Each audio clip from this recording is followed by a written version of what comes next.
আদি পিতৃভিটা ফেনী জেলার ফুলগাজী উপজেলার শ্রীপুর গ্রামের মজুমদার বাড়ি।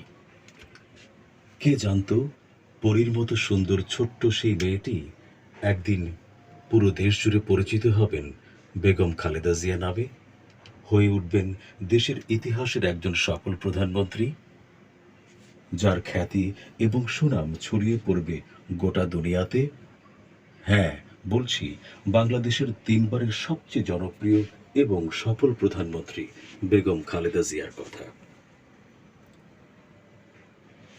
এবার চলুন এমন একজন রাষ্ট্রনায়কের জীবনের গল্প শোনা যাক, যিনি কেবল রাষ্ট্রনায়কই নন, তার রয়েছে অগণিত পরিচয়।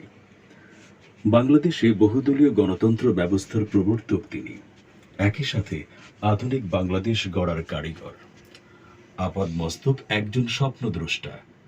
খুব অল্প সময়ে তিনি ভঙ্গুর একটি দেশকে জাদুর কাঠির ছোঁয়ায় বদলে দিয়েছিলেন নিজের প্রজ্ঞা আর দূরদৃষ্টির কল্যাণে।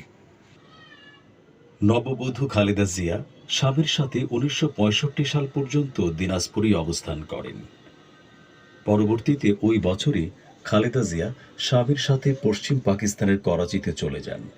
সেখানেই ১৯৬৯ সাল পর্যন্ত অবস্থান করেন তিনি।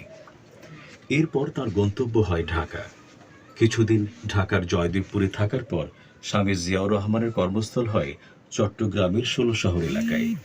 এরপর সেখানে বসবাস শুরু করেন তারা।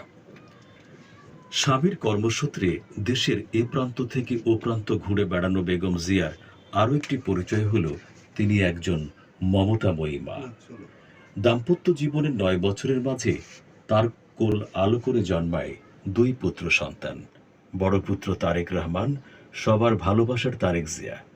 জন্ম হয় ১৯৬৫ সালের ২০ নভেম্বর।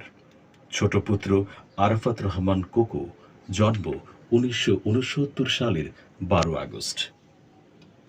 সাদামাঠা জীবনযাপনে অভ্যস্ত ছিলেন জিয়াউর রহমান, আর সন্তানদের লালন পালন করেছেন অতি সাধারণভাবে। বিলাসিতা তাকে কখনোই স্পর্শ করতে পারেনি।